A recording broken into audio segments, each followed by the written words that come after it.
She was invisible to most, just a cleaning lady with a mop in her hands, moving quietly across the polished floors of London's most prestigious hotel. No one cared who she was, where she came from, or what she carried deep inside. But in a single afternoon, everything changed. A powerful guest was humiliated. A manager revealed her true colors, and the woman everyone overlooked rose to the center of it all. What happened next would not only shock an entire hotel, but also expose the hidden prejudice lurking behind its golden doors. Amara Johnson had learned to live in the background. Every morning, before the guests filled the marble lobby of the Grand Regent Hotel, she tied her hair back, slipped on her uniform, and pushed her cart through the silent corridors. She cleaned the spaces others celebrated in, ballrooms glittering with chandeliers, conference rooms buzzing with power, and suites reserved for the wealthy who never once noticed her presence. To most, she was just another cleaner, replaceable, forgettable, invisible. But to Amara, this life was deliberate. After tragedy had stripped away the world she once knew, she chose a quieter existence, far from the expectations and questions that once followed her name. She blended into the background, letting others take the spotlight. Yet even in silence, Amara carried something unusual with her, a depth of knowledge few could guess. Years of study, experience, and resilience lived behind her quiet eyes. She never spoke of it, never hinted at what she once was, because here at the Regent it didn't matter. Here her job was simple. Keep the floors shining, keep the rooms spotless, keep out of the way. But the Regent was not just any hotel, it was a power stage. Deals worth millions were signed in its dining halls. Foreign dignitaries arrived with entourages, and whispers of influence filled its air. And soon, Amara would be pulled from her silence into the very center of that stage. Because on one afternoon, in the middle of a crowded lobby, a single moment would shatter the quiet life she had built, and reveal just how dangerous being invisible could be. The day that changed everything began like any other. Amara was in the lobby, quietly polishing the marble floors, when the sliding doors opened and a woman stepped inside. She was elegant, composed, and clearly a person of importance. Yumi Takahashi, a Japanese business executive newly arrived in London. She approached the front desk with confidence, speaking only in her native language. At first, there was only confusion. The receptionist leaned closer, trying to decipher her words, his smile turning strained. Guests waiting nearby began to frown. Some whispered, others shook their heads. The murmur in the lobby grew louder as the language barrier became impossible to ignore. And then the tension broke. Claudia Reynolds, the hotel's general manager, swept into the scene. Known for her sharp suits and even sharper tongue, Claudia carried herself like someone who believed the Regent's grandeur existed because of her. She didn't hesitate for a second. She looked directly at Yumi and, with a coldness that cut through the air, said, "This is the UK. You must speak English here." The words hung heavy in the lobby. A few guests looked away, uncomfortable, but no one spoke up.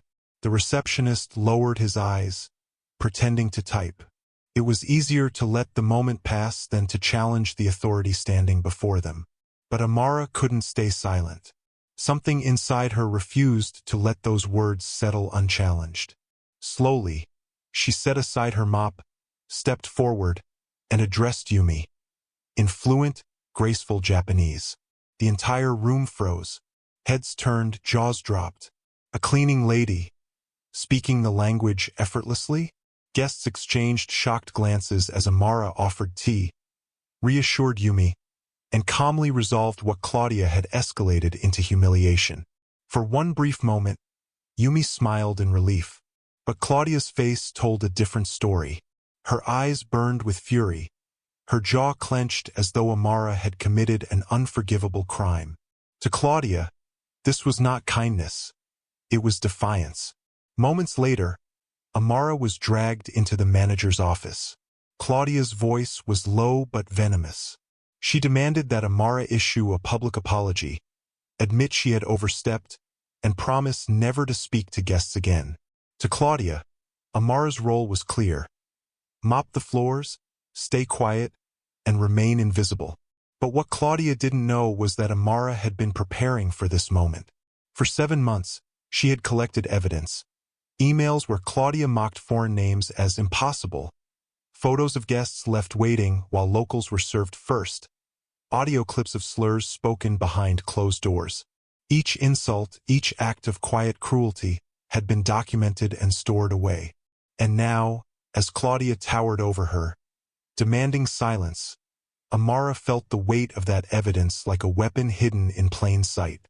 She didn't reveal it, not yet. Timing was everything.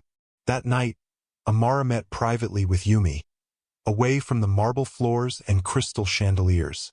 There, she told her truth, the past she had buried. She wasn't just a cleaner. She was once a professor at Kyoto University, specializing in East Asian studies.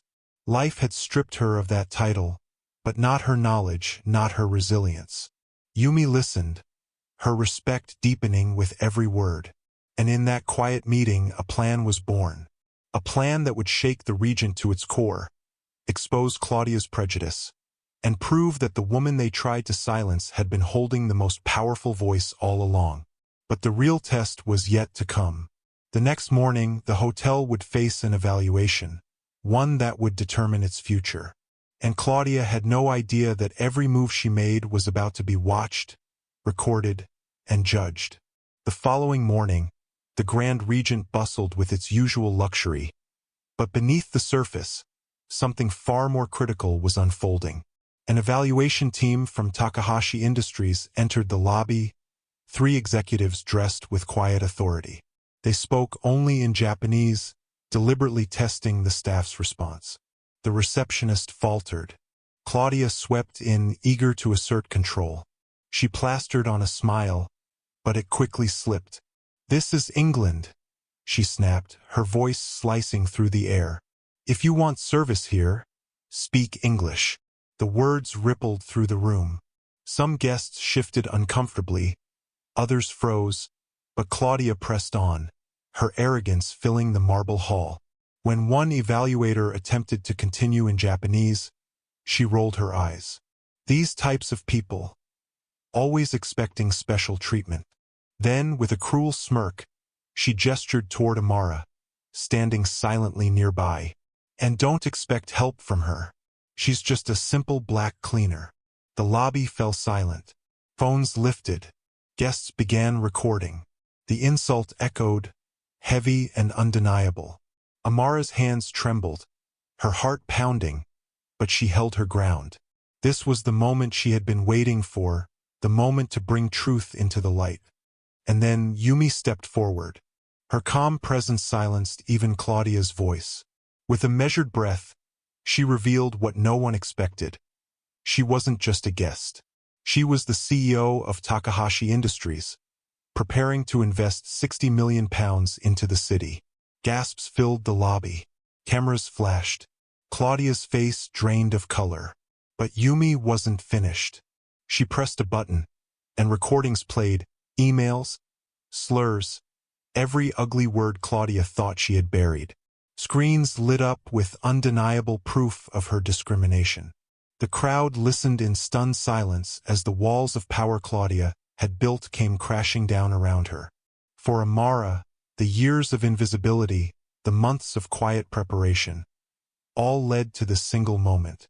Justice was no longer hidden in the shadows. It was unfolding here and now before the entire world. Claudia Reynolds never recovered from that day. Within hours, the regional director arrived, reviewed the evidence, and terminated her on the spot. Security escorted her through the very doors she once ruled with arrogance. Her career shattered in public view. The video of her words spread like wildfire.